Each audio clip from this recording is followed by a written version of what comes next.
আসসালামু আলাইকুম ওয়া রাহমাতুল্লাহ।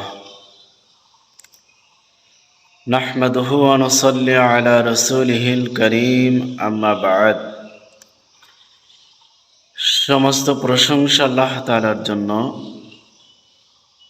যে মহান রব্বুল আলামিন আমাদেরকে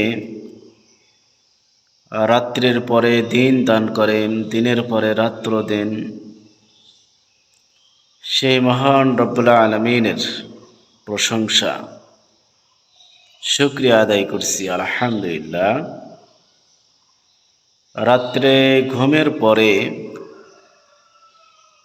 আবার যে জাগতে পারবো, এটার গ্যারান্টি আমরা কেউ দিতে পারি না। তো মহান রব্বুল আলামিন তার দয়ায় আমরা বেঁচে আছি। সেই মহান রব্বুল আলামিন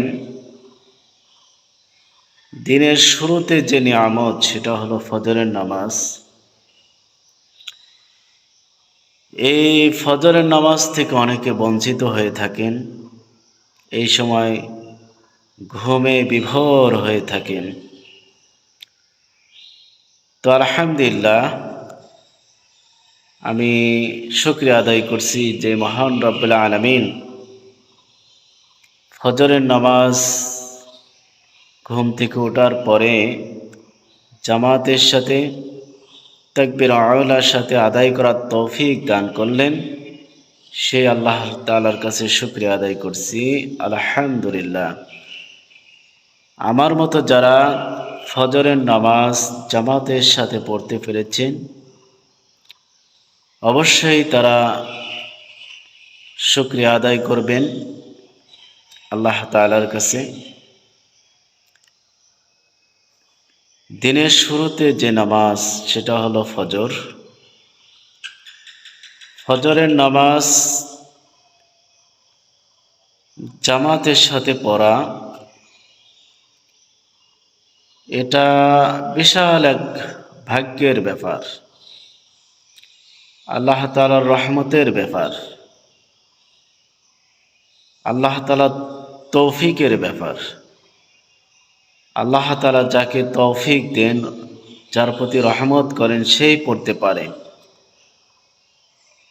ফজরের নামাজ যদি আপনি না পড়েন, সারাদিন আপনার ক্লান্তি দূর হবে না, আপনার অলসতা দূর হবে না, কোনো কাজেই আপনি বরকত পাবেন না।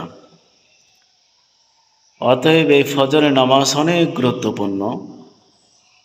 মুনাফিকদের জন্য দু একটির নামাজ খুব কষ্টের, সেটা হলো ফজর এবং ঈশা।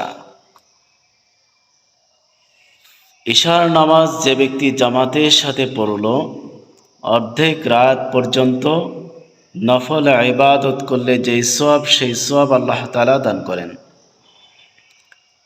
আর যে ব্যক্তি ফজরের নামাজ জামাতের সাথে পড়ল, সারা রাত নফল ইবাদত করলে যেই সওয়াব মহান রব্বুল আলামিন সেই সওয়াব তার আমলনামায় দান করেন। সুবহানাল্লাহ। ফজরের নামাজ পড়লে রুজি রোজগারে আল্লাহ তাআলা বরকত দান করেন, আর চেহারার মধ্যে আল্লাহ তাআলা নূর দান করেন, আলহামদুলিল্লাহ। তো এই বরকতময় ফজর আল্লাহ তাআলা আমাদেরকে